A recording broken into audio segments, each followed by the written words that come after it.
So which is better? Should I go with a real estate agent, or what about these cash home buyers? What's the right choice for you? Well, in this video, we're going to talk about the differences between using a realtor and using a cash home buyer, and which one might be the best fit for you. Now, yes, cash home buyers are real, but there are pros and cons to whichever one you decide to go with. So let's go with a realtor first. You got to make an appointment. All the decision makers have to be there. This is any case, but need to sit down and talk with the realtor about pricing, strategy, any repairs that the house might need before listing it, clean up, straighten up, clean the yard up, things like that. You've got anywhere from 18 to 25 pages of contracts and disclosures and whatnot that you need to sign in order to get the home listed.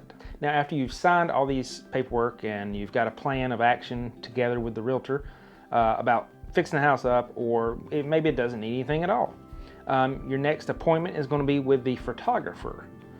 That's assuming you're not going with one of these iPhone realtors that, you know, takes all their pictures with their phone. And just do me a favor, if you go with one of these, at least tell them to go like this when they take the picture. I don't know how many times I see listings that are like this, and then one like this, and then some of them I think they're moving when they take the picture. I don't know. But if they're professional and using a photographer, if it's a nice home, they're going to be setting that up probably within the next few days. That way, these detailed pictures will be able to go online for the public to see and for all your friends and family to see. Now, to me, there's no doubt you're going to get more money for the house listing it with a realtor. This is, I mean, plain and simple. Now, this is, of course, assuming that you don't have a buyer that comes in that's picky and wants every little thing fixed, or they find something on the inspection report that is a shocker and has to be repaired. There are certain things that have to be repaired in order to qualify for a traditional mortgage through a bank or a mortgage lender. So you're definitely going to get more money for it because you're going to be on the open market where a traditional buyer can come in and buy it with a traditional mortgage, hopefully. That's assuming there's no drastic repairs needed or just a picky buyer. It passes appraisal, and then you've also got your commission you have to pay the agent. Now, the other side of this is if you went with a cash home buyer. Now, this is an investor, so they're there to make a profit, which, I mean, so is a realtor, to be honest with you. And what they'll do is they'll come in, talk to you on the phone a little bit about what your situation is, what's going on. They try to determine motivation. Why are you selling? Is this a fit for them or not? It may be, I've told people before, hey, you need to list this on the market because you're going to get more money for it. It doesn't meet the cash home buyer criteria. So in the first meeting, they'll typically come in, talk to you, preview the home, be as open and honest as you can be about the house, because this is going to make a big difference when it comes time to them to actually make you an offer. They want to see every little issue that there might be. They'll sit down and discuss with any decision makers, what do you want for the house? Do you have a number in mind?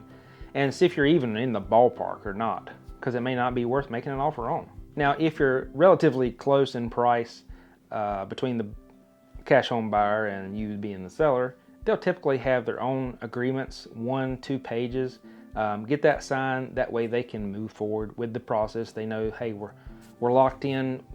Sometimes they have about one more walkthrough. A lot of times they'll have a contractor or something, or a couple contractors come in, take a look at the property in more detail, just to make sure their numbers are where they think they are and that they can actually make a profit on it, whatever they plan to do it. Whether they're going to hold it, turn it into a rental, whether they're going to flip it, or whether they're just going to fix it up and put it back on the market. So just to give you an idea, the typical flipper investor formula is typically 70% ARV minus repairs. Now, what does that mean?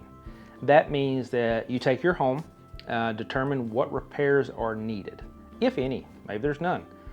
This also includes updates at some times. So if your house was in perfect condition, what price do you think it would sell at? And then determine what repairs are needed. So if your repairs are, bathrooms, sinks, updates, whatever, take that price and typically add about 40 to 50% to that, because most homeowners undervalue whatever the repairs are, because they're looking at just material cost, them doing it themselves and things like that. But cash home buyers are professionals, so they use outsourced work to do these in a timely manner. So typically you can add about 40-50% of whatever you're estimating the repairs to be to add to that. Now typically they leave about a 30% buffer. That way when they get in there and find these what ifs or these unexpected things that pop up, they have a cushion there, and plus that's obviously profit too. They're not a charity, so they're there to make a profit, not just to help you sell your house. So you'll take that first number, whatever it might be, let's say 200,000. That's called the ARV. So you do 70% of that. That brings us down to 140. Let's say you got 20 grand worth of repairs or updates or flooring or roof or HVAC or any of the above. Let's just say 20 grand, just for our numbers. So you'll subtract that from that number, and that comes out with about what they're going to offer you on your home. So I hope this gives you a rough idea of, hey, this will work for me or not. I know it's drastically different, but it's also drastically easier. The home buyer typically is only going to bother the seller maybe 1 or 2 more times, maybe, just to check in on things, make sure their numbers are right, until, hey, you need to be at the lawyer on this date, sign the paperwork, and we got a check for you. Cash home buyers can close in as little as 5 to 30 days.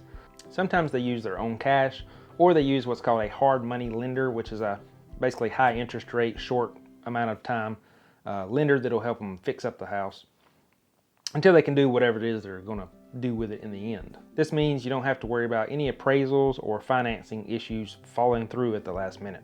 There's not going to be inspectors coming through and giving you 40-50 pages worth of things that are wrong with your house that may be little things or maybe big things. They always buy as is, so there's no repairs that are going to be asking for due diligence requests and all this other junk that you get with a normal real estate agent if you were to go that way. And not all buyers do that, but some are a little picky. Then of course, going with a cash home buyer versus a realtor, there's no commission you're going to be paying at the end. You're going to be paying it, whatever offer you have on the contract is the amount of money you're getting. There's no, hey, we're subtracting X percentage out for commissions and things like that. At the end, at the lawyer, it's, hey, we agreed on $120,000. You're getting a check for $120,000. It's plain and simple. There's another reason why some people just want a cash offer and be done with it. Not having to do all the math, not having to do showings, not having to do pictures, not having to do open houses, not having to do showings. Did I already say showings? Not having to do appraisals, not having to do inspections. Again, if you want the most money for your house, realtor. If you're wanting quick, easy, and done, cash home buyers. Check the link below. I got a link for both. I am both. So I'm happy to talk to you about either one, whichever you might be considering, anywhere in the country. Thanks for watching, and I'll see you in the next video. Thanks.